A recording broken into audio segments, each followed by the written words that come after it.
Hello, everyone. Cool. Hi. Can you hear me all good? Amazing. So we're going to get started now. So just to introduce myself, my name's Claudia. I've been a volunteer with Animal Rebellion for about a year and a half, and I usually work in mobilization and recruitment. Hey everyone, ooh, loud. My name is James, so I've been involved in the actions team in Animal Rebellion for about 2 years now. So thank you so much for coming to our talk today. So just to kind of talk to you about what we're going to go through, first we're going to talk about who Animal Rebellion is, what we do, then why we use non-violent action, our current situation in terms of the planet, why we need system change to address this, why we need to be part of the environmental movement, and then we're going to talk about how you guys can get involved and help us make a difference. So who is Animal Rebellion? So as you can see here, Animal Rebellion is a mass movement that uses non-violent civil disobedience to bring about a transition to a just and sustainable plant-based food system. As an attempt to halt mass extinction, alleviate the worst effects of climate breakdown, and ensure justice for all animals. So to break that down, Animal Rebellion is an environmental and animal justice group. Our aim is to bring about climate and animal justice by addressing the mass destructive impact that animal agriculture and fishing have on our planet. We use non-violent civil disobedience because of how critical our situation is. We know that we do not have the luxury of having time on our side. This is an emergency, and we need to act like it and do all that we can to address these issues and turn this toxic system which exploits animals and the planet around. So what makes us different from other movements? To talk about this, I want to tell you a bit about how Animal Rebellion came to be. So Animal Rebellion started when a group of people who at the time were in Extinction Rebellion, and if you don't know who Extinction Rebellion are, they are an environmental group that also use non-violent civil disobedience. And these people started to wonder why, when we talk about the climate and ecological emergency, people are so reluctant to address animal agriculture and fishing as a cause. You know, they are one of the leading causes of deforestation, of ocean dead zones, the list goes on and on. Yet not only Extinction Rebellion, but environmental groups in general are often so reluctant to address these industries. It is seen as too extreme, too divisive, too polarizing. But the science is clear. We know that we cannot address the climate emergency without addressing the animal emergency. So Animal Rebellion have made it our mission to address this, to expose these industries, and demand that the government take drastic action on the climate emergency by transitioning to a just and sustainable plant-based food system. So I hope that summarizes a bit what Animal Rebellion, who we are, and what our mission is.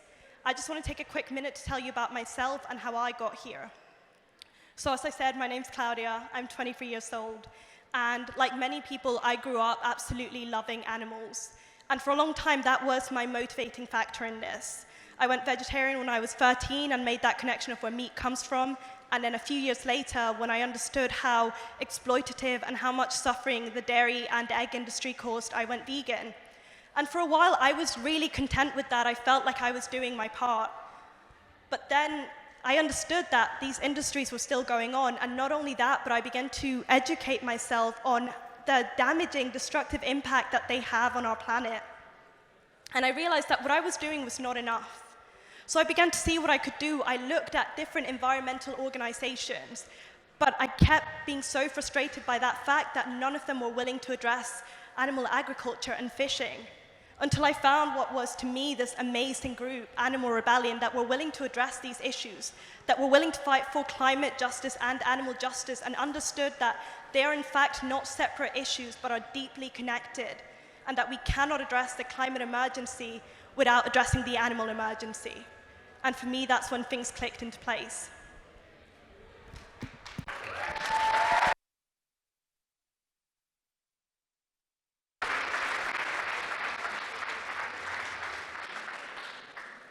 I hope my story is half as rousing as that one. So the way I got involved, it's so loud. So I started off probably like most people going vegan, like, oh cool, this is nice, this is fun. But what else can I do? Can I do a bit more? And then I got involved, this is like 4 or 5 years ago, with a group called Anonymous for the Voiceless. You guys have probably heard of it at some point. Doing a bit of vegan outreach, and that was great. I did it for like a couple of years, did save vigils. I thought, great, I'm getting out there every week, doing something for animals, feel really great about this. And then about 2 years in, I went to my first Extinction Rebellion protest, which was when we blocked the 5 bridges in November 2018. And I was like, wow, you can protest and have fun at the same time. Who knew? Because after doing quite intense, quite serious animal rights activism, you kind of forget the joy in the world. But I thought this was, wow, you can like make a stand for animals, do something you really care about, but also have a great time and meet amazing people. And I thought, wow, this is this feels good. But then I thought, why don't we have this for animals? And then fast forward, XR has been doing really great work for like about April 2019. They go to the streets in London and they block central London for 2 weeks. And they get international news coverage, they become a global sensation, there's tens of thousands of people on the streets of London, and then shortly afterwards, the UK government declares a climate emergency. I mean, for a bunch of ragtag anarchists, getting the government to respond to your demands isn't half bad. So I thought, okay, cool. If they can do this, why don't we do this? Because clearly there's something in that has worked so well, I thought we should give it a shot. And then luckily, someone founded Animal Rebellion, and then here we are. But I guess the point of the story is it's a really great marriage of animal rights, but also climate and doing things in a way that isn't just important work, but work you can enjoy and you can keep doing continuously, which is why I find it really, really, exciting.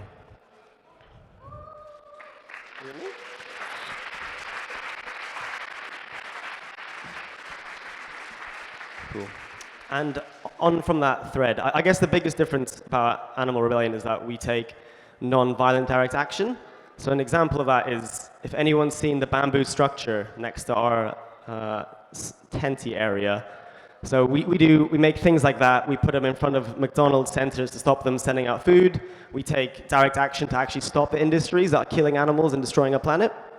And the main reason we do it is because it works, right? We want to do what works. We don't care about feeling good. We don't care, well, I do a bit, but we don't care about what feels right. We want to actually do what makes a difference for animals.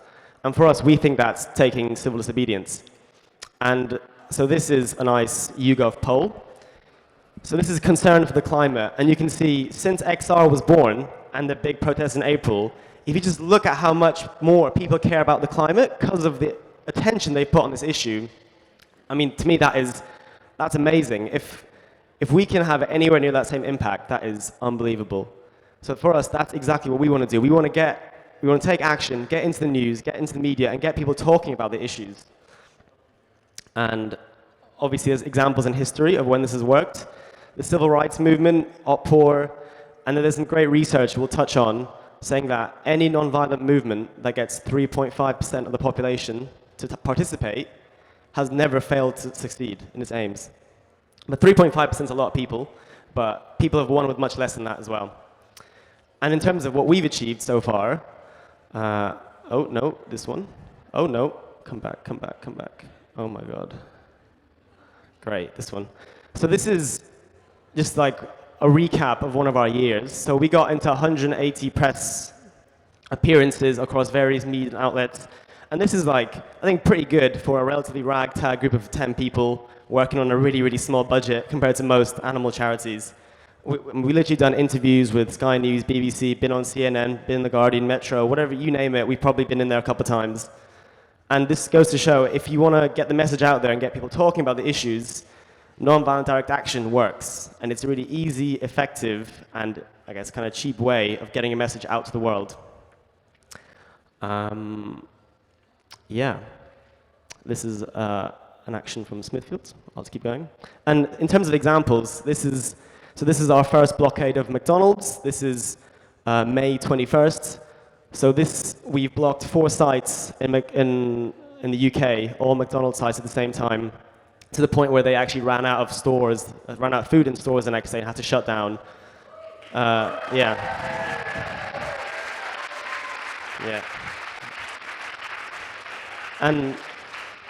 And just for clarity, this was about 100 of us, right? So 100 of us did this across 4 sites, 25 people each. But imagine if there was 1,000 of us. We could easily hold it, I think, for a week. Imagine if McDonald's was shut for a week. Wouldn't that be great? So, and then this is you.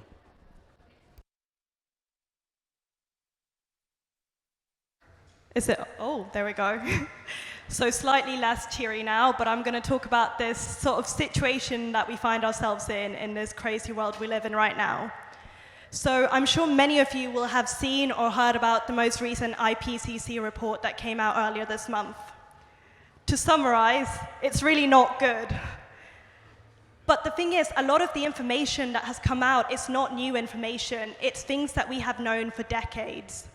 However, what this report does confirm is that unequivocally, without doubt, human activity is responsible for the extreme climate change we are facing. It also states that things are changing at a much faster pace than anyone anticipated, and that unless we take action, the worst is still yet to come. Now, scientists believe that in order to mitigate the worst impacts of climate change, we need to limit global warming to between 1.5 to 2 degrees above pre-industrial levels. Once we go past these points, we risk going over tipping points, which will lead to irreversible, runaway climate breakdown. If we continue going the way we are going, it is predicted that we will hit that 1.5 degree mark by 2025. We will then be predicted to hit the 2 degree mark by 2035. And by the end of the century, we are looking at a world that is between 4 to 6 degrees hotter. And this may not sound like a lot, 4 to 6 degrees, but a 4 to 6 degree world is essentially uninhabitable to humans. It is a world of extinction. And I could continue throwing facts and statistics at you, but I think the reality is that what we are facing is too drastic and overwhelming to really be understood by numbers. And I also think it's really important to acknowledge that in some ways we're very detached from the situation because we have this incredible privilege of living in this part of the world where we're yet to feel those impacts. So I want to talk to you a little bit about what is going on in my home country in Chile. So Chile, due to its geographical location, is particularly vulnerable to the impacts of climate change. So much so that since 2010, we have been facing a mega drought, so called because of how extreme and how long it has been going on for. Over here, we see a photo of Fernando Rojas.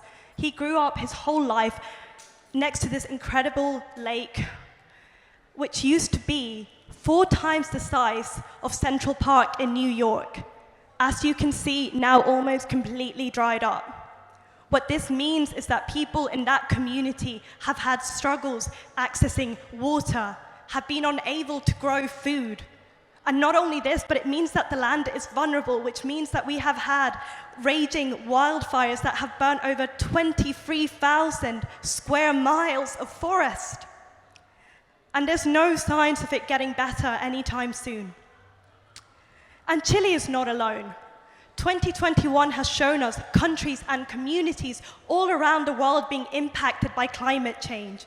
We have seen mass floodings around Europe and China and raging wildfires and heat waves in North America.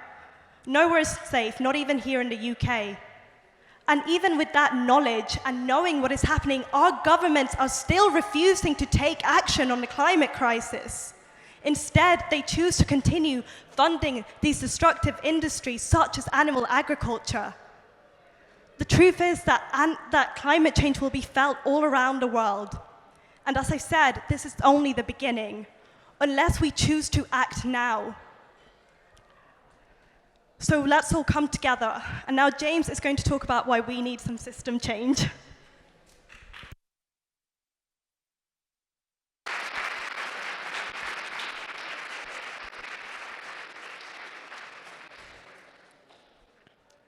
Well, you get all the claps. I'm jealous. Cool. Thanks, everyone. Cool.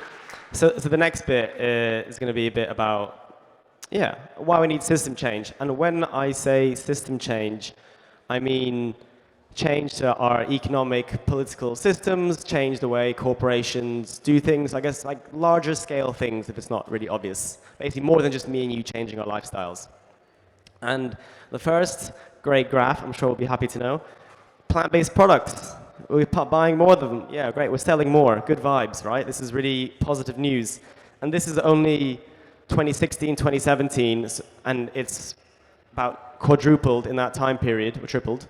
And I'm sure since then, it's easily gone more than 5 or 10 times up. So that looks promising, right? We're selling more plant-based products. Cool. And at the same time, more and more people doing veganuary every year. So in my head, this is approximation for the number of people interested in veganism. Booming. Literally gone about 100, 200 times bigger since 2014 to 2019. That seems really promising, right? We should be happy about that. But the next slide is not so good. This is the global meat production over time. And as you can see, it's not slowing down at all. If anything, it's probably increasing in speed. And this essentially is the number of animals we kill every year, which is a pretty sad but dark reality in that we think things are going well, but in reality, things are just carry on getting worse.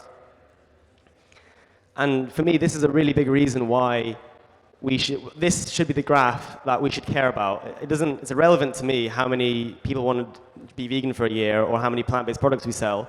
What matters to me is how many animals are dying every year. And as you can see, this number isn't slowing down, and this is what we should be focusing on. And in essence, this is why system change is important, because if a few of us decide to go vegan, great. But if these corporations and these governments don't make it a long-lasting and meaningful systemic change, this graph is going to keep going up and keep going up. And so as Animal Rebellion, we think that there's loads of groups in the animal rights movement who are focusing on the individual stuff, but very few focusing on the systemic stuff. And here is a little graph to show you that we've actually done some reading, and I'm not just making all this shit up. This is totally science, because it's in a pie chart. So this graph is like one theory for how social change works. It's by a group called the Aney Institute, if you want to fact check me. But in essence, there's 3 slices of the pie. One is personal transformation, and that means people changing their lives for a cause. Pretty simple. One is alternatives, so creating alternative systems that people can kind of manifest the new way of living they want to see in the world. And finally, it's changing dominant institutions. So relatively simple. It's going to get a bit more complicated. Boom. You can actually split that pie into 3, and I'll explain those slices in a second. But in essence, I'm going to give you a really shallow analysis of the animal rights movement. So for personal transformation, if you look at the animal rights movement, there's quite a lot happening. There's vegan outreach, Anonymous for the Voiceless, there's Save Vigils, Veganuary, Challenge 21. Loads of people are trying to change people one-to-one. It's great, we need more of it, but it's happening quite a lot, which is cool. So like in my head, that slice of the pie is covered. Alternatives, we got vegan festivals now, great. We got loads of good vegan food alternatives, we got sanctuaries, and in those places we're like modeling our future for the world, which is obviously a healthy, happy world where animals live free. Cool, that's happening. Let's see what's gonna come next. Oh, hello. Okay, cool. And then, oh my God, this slide is going crazy. So, and then for the next bit, inside game. So this is people who are challenging our political system from the inside. So Animal Welfare Party, good example of that. And structural organizing is those challenging the institutions from the outside. So your NGOs, Vivas here, Humane League, so on and so forth. And finally, it's people doing mass mobilization. And in essence, before we started, there was no one really occupying this territory. And really, there still could be a much, much stronger animal rights movement than there is now. If you look at people like, I guess XR is one, but Black Lives Matter, they're getting tens to hundreds of thousands of people on the streets when action's happening. And I just hope one day we can have that kind of strength. But that is the kind of movement we need to see, because in my head, these slices of the pie, they're covered pretty well, right? We got loads of good vegan outreach, loads of good alternatives, and then there's groups working on the other 2 slices of the pie.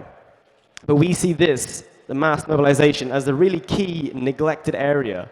This is where that once we have this slice of the pie, we can make everyone stronger. And this is the key bit, is that we're not saying anyone is better than anyone else. We're just saying we need all of these things to make change happen. And this is what we think is lacking currently. Yeah. And here's another token few slides of our actions, because I think they're cool. Again, this is also from the first McDonald's blockade. As you can see, our lovely bamboo tripods. And so a good bit here is talking about, so we talk about a plant-based food system, because we don't just want individual people, individual products to go plant-based, we want the whole system to be plant-based, which is why we keep hammering this message of plant-based food system, plant-based food system, plant-based food system, because we want environmental groups to say, all right, fair enough, a really climate-friendly way of farming is a plant-based food system. And now there's other groups who are also adopting that same narrative. So if you want to talk about food systems systemically, plant-based food system is the way to go. Oh, another nice action. This is when we stopped Arla, a milk distributor. It was also fun. Thanks, James. So now I'm... Yes! I was joking. Woo! We love you, James. So now we're going to talk about why we need to be part of the environmental movement. I think it's fair to say that most of us at Animal Rebellion are driven by both environmental and animal justice concerns. The knowledge that we as a society still choose to exploit and kill trillions of individuals unnecessarily for food every year is horrifying, and that in itself should be enough for us to want to fight for a better future.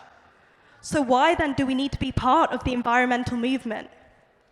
Well, apart from the fact that climate change affects literally every living being on this planet, and that we need all of us to come together to tackle it, we also really need the numbers. Unfortunately, only about 0.01% of people identify as animal rights activists. These are not numbers that we can build a mass movement on. So what we need to do is to appeal to other values, broader values that more people care about, such as in this case, environmentalism and care for the planet. We know that the climate crisis needs to be addressed urgently. And we believe that if we can get across just how damaging animal agriculture and fishing are to our planet, then we can build up a movement. If we get those numbers, then that gives us the best shot that we have at transitioning to a just and sustainable plant-based food system. And by doing that, trillions of individuals will then be spared from death and suffering at the hands of animal agriculture and fishing. So the result is ultimately the same, but the way that we go about it has to be strategic. And I think, James, you had something else to add. Yeah, and it was on the previous point, is that what we ultimately care about is getting animals out of our food system and out of farms and stopping their suffering and stopping them dying. And for us, we think a key strategic way to actually make that happen is with the environmental movement. Because if you look at the successes they've had recently, where, like I said, XR has gone to a global icon, there's tens of countries declaring climate emergency, all these net zero things go great. They've got such a good standing and there's so much public concern for the climate, it would be honestly criminal to not capitalize on that. That sounds a bit, capitalize is a bit whatever, but to use that to our advantage. And really sadly, most people in the UK or globally don't think about animals from a moral perspective.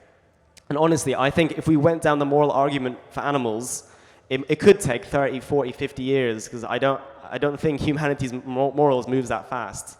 But in terms of the climate change, countries have committed to net zero by 2050. That almost definitely means no animals in the food system by 2050 if we convince them, or if we literally explain to them that's impossible when you're farming shitloads of animals. So for us, we think this could happen in the next 10 years. Well, there's like COP26 coming up later this year. This is one of the biggest climate summits ever.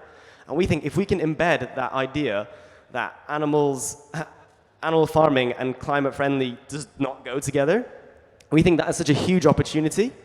And we've seen it with XR. People in XR are now coming over to our side. They're now sharing loads of our content.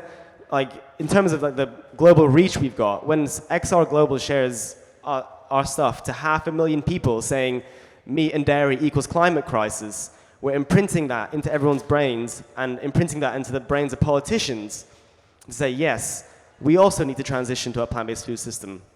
So in essence, for us, this is a key strategic way to actually get animals out of the food system as fast as possible, because that is what really matters.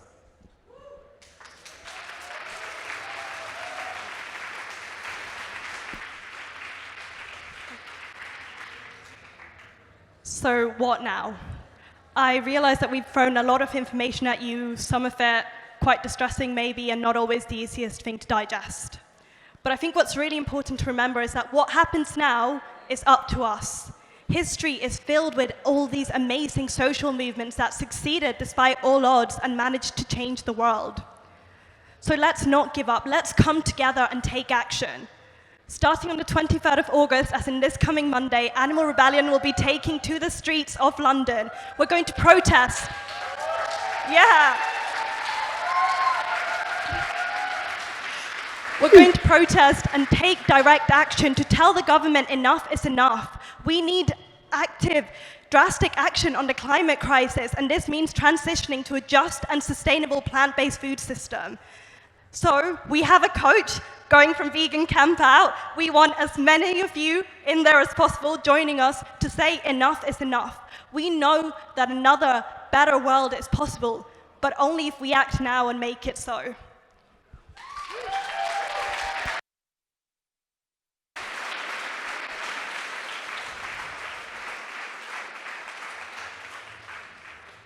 Yeah, so just maybe I'll give a quick thing of what things are maybe coming up. Could be interesting. So yeah, like Claudia said, we've got 2 weeks of action happening in London starting Monday, so very, very soon. So come down if you can. And there's obviously the Animal Rights March on Saturday. So this is the first Animal Rights March that'll be done for the past 2 years. So I think this is our time to go out and show, I guess, the world, the UK, that animal rights is very much on the forefront of the conversation and should be what we're talking about on a day-to-day basis. And we're hoping to mobilize at least 5,000 people to come take part in that. So please come down to that if you are around, because, well, what else are you going to be doing with your Saturday? That's not better than March. What else? And yeah, in essence, there's like loads more things we're doing over the, like COP26 is coming up in November in Glasgow, but we're always organizing actions, we're always doing stuff, we always want to grow the movement. Because fundamentally, I don't want to look back in 30, 40 years and be saying to myself, saying to my kids, what was I doing? Oh, I was on Netflix just watching shit TV. I was watching Love Island. No offense, Love Island. I'd rather be like, no, I was out there on the streets doing my bit for the planet, doing my bit for animals, because how else can I sleep at night knowing that I'm not doing the bare minimum is to help other people and help other beings. And really, I like this quote, if not us, then who? Because the world isn't going to change itself. Animals aren't just going to free every single cage in the world, and people aren't just going to go vegan overnight. We're going to have to do something about it. We're going to have to go to the streets, raise the alarm, and get people talking. And fundamentally, if we're not doing it, who the hell else is going to do it? Right? We're at Vegan Camp Out. This should be the most vegan people in the world, I reckon. So if we're not doing it, we're totally fucked. So please, join us in London for the next 2 weeks. Join us at Animal Rights March. Join us generally. Get involved.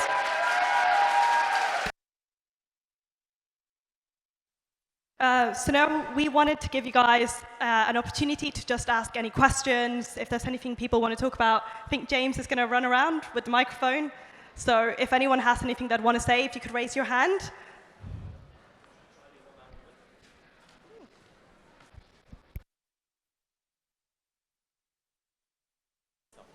Thank you. So just like technically, how does it work? I know like rebellion is multiple small groups working together wherever they are. How does animal rebellion work? Do you like get together like mini groups according to where you live? How does it work? Oh, okay, I'm starting. So that's a great question. And yes, we do have meetings. I once had a journalist ask me, you organized this protest in 4 cities across the country. He's like, how long did it take? Days? Did you all have meetings? I'm like, it took months. We had shitloads of meetings. Yes.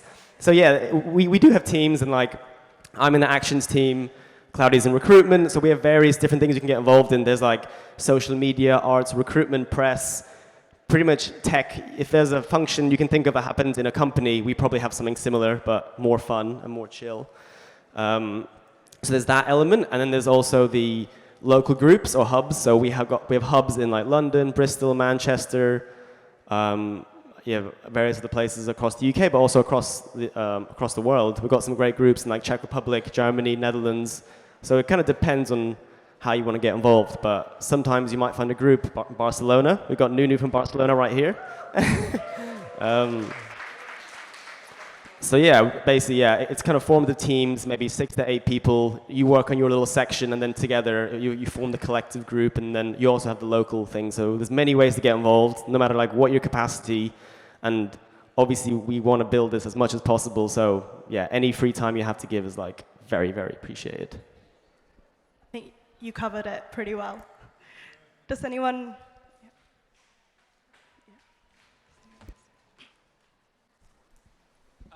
What is the response from Animal Rebellion with regards to the new legislations with rioting? Yeah, protesting and rioting. About the police crimes and sentencing bill? Do you know?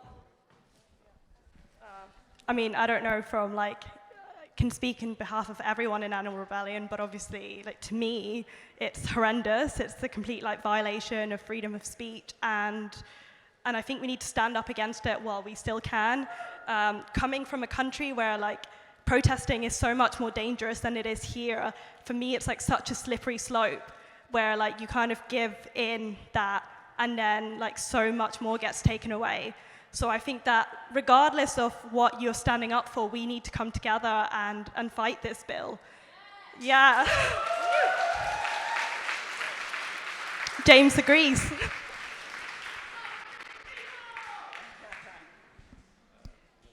Any other questions?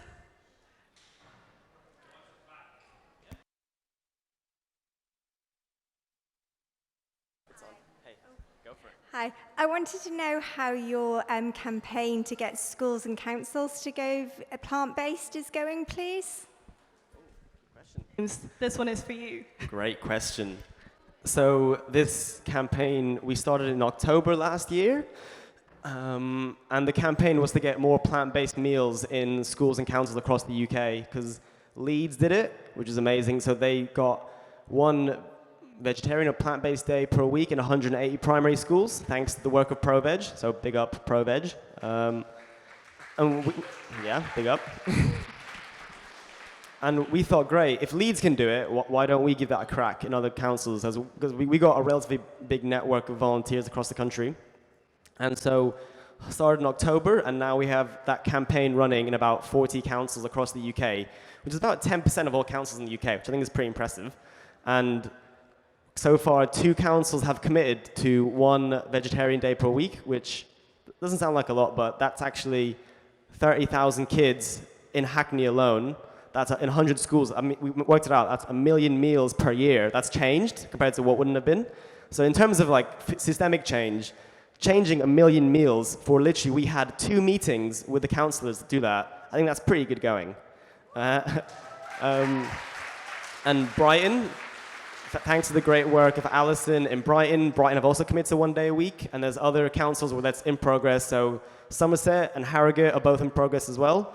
And so yeah, there's about like 2 councils who have fully committed. It's about 3 or 4 councils who are like talking with ProVeg, trying to confirm it.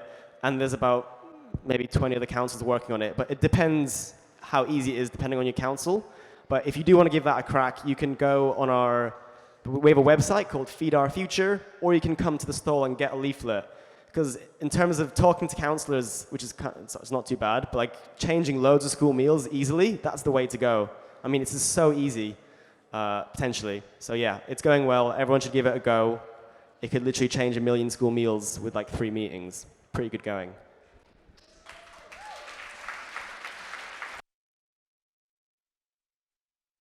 It's a stupid question, but in an ideal world, if animal agriculture was wiped out tomorrow, what would happen to all the animals and the disenfranchised farmers and angry meat eaters?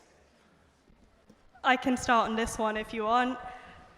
In terms of the animals, the reason we have as many animals as we do is because we breed them, you know, like often like through artificial insemination.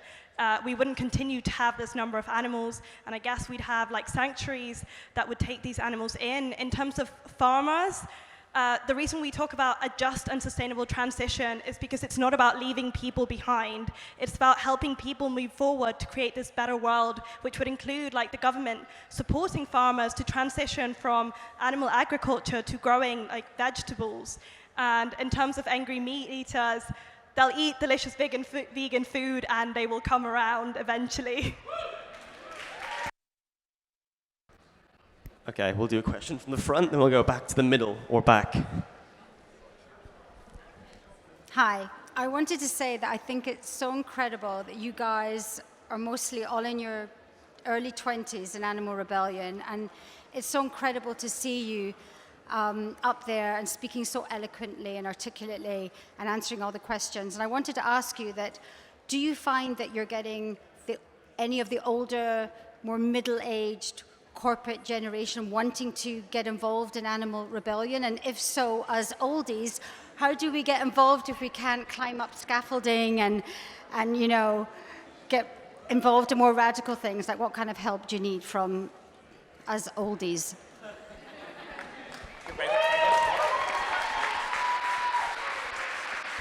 Should I take it for a bit? Cool, I'll try and answer this.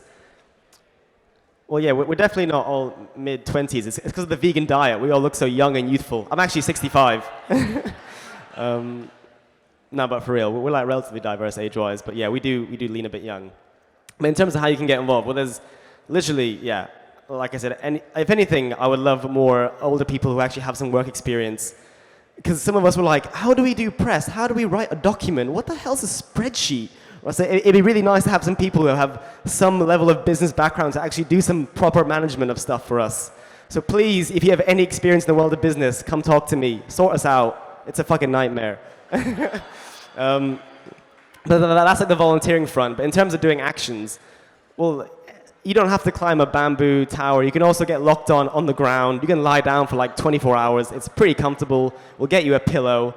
So if you wanna get spicy, as we call it, or get arrested, we can get more ground level stuff for you as well. That can be arranged.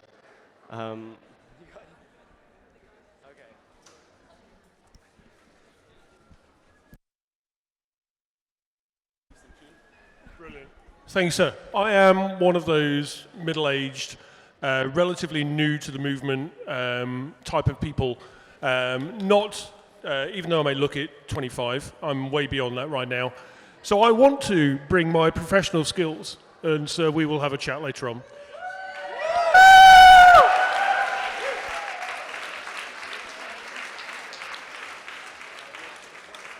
Oh, thank you. But when I go home on Sunday to my relative normality, give me one thing that I can do that is actually going to make a difference. I want to make a difference when I get home on Sunday. Tell me what I can do. What is the main thing? What is the biggest thing that I could do straight away to help you?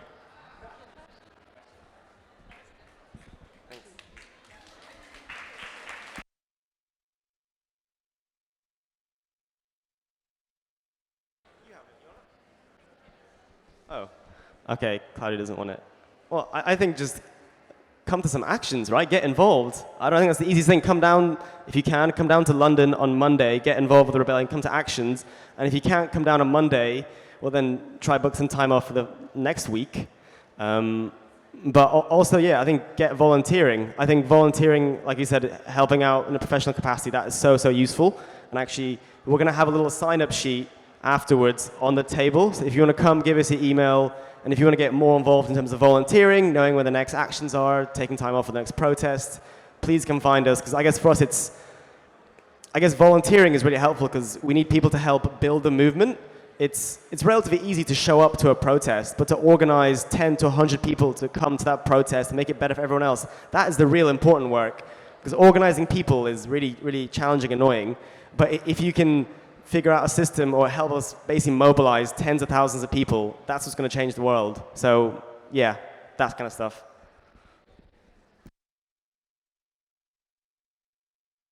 I guess adding to that, it depends on what you are as, like what you're bringing as a person. Like there's all sorts of different roles for different people. So like come have a chat, and whatever it is you do, whatever it is you're interested in, there is a role out there for you. And we'll get you in there and we'll start making amazing things happen.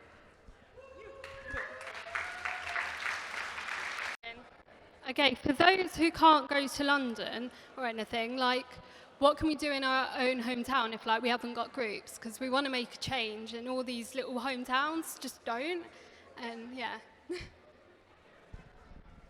I think if, for example, if there isn't an existing local group, we can help support you to create a local group, for one thing, so we can get those groups started and get you going in the community. If not, then there's also a lot of roles that can be done virtually, but it would be amazing to get more local groups off the ground. And so if you want to get one started, if you know anyone, have a group of friends who are interested, then please get in contact, reach out to us, and we will support you in getting that group started.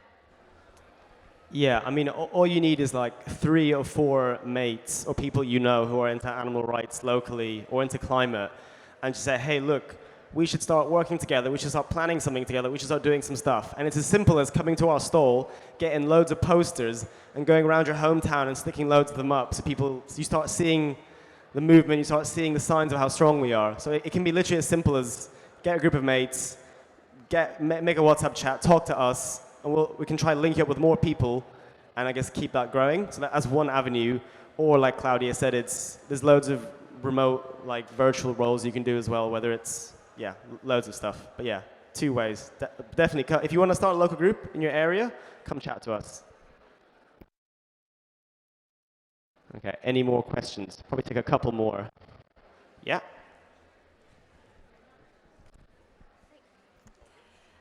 Working in a school, oh my God, that's loud. Working in a school, and you're saying like changing school meals, we already do that. So we already do 1 vegan day a week, or I think it is a vegan day a week now. But what else can you do in around sort of conversations with children and not sort of building a wall between parents how can you educate children, honestly? Right, causing tension. This is a hard question, and I'm definitely no expert, but I'd probably say talk to someone's waving their hands really viciously. Maybe she wants to speak. Probably a better place than I am. Hi, go to the family camp, and the lady that's running that is called Primary Vegetation, and she does an amazing book about how to bring veganism into schools for teachers. So it's a teacher's resource. She's amazing. She's called Laura. So go over to the family camp and have a chat with her if you can find her. If not, just Google her or Instagram Primary Vegetation, and then you'll find the book. So it's really great. Thank you. Thank you so much.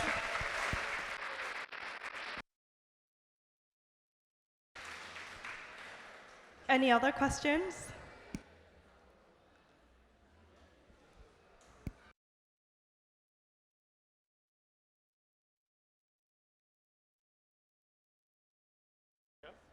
Thank you.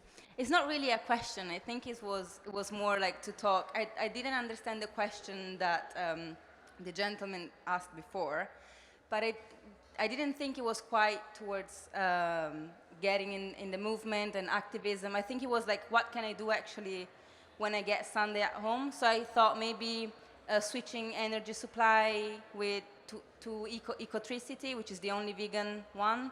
I don't work for them, I'm just saying it. I guess meditation, which, just the reason why we got climate change is because we're just rushing and thinking and making new things and just stopping and just that, yeah. Thanks. Any other questions? I think it looks chill. Cool. Okay, well, we'll round it up. So we're doing a panel tomorrow at some time. I'm not sure when, but it'll be good, I'm pretty sure. What else? Yeah, so if you want to stay around and chat to us, if you want to get more involved, come talk to me and Claudia. There's loads of people over here you can also come talk to. We'll have a sign-up sheet right here. and come to our stall, look at our beautiful bamboo thing, come to the Rebellion. There's so many ways to get involved. Go home on Sunday, go on the website, fill out the volunteer form, all the fun things, book time off work. Yeah, there's like millions of things you can do. Yeah, let's make a better world for animals. Woo!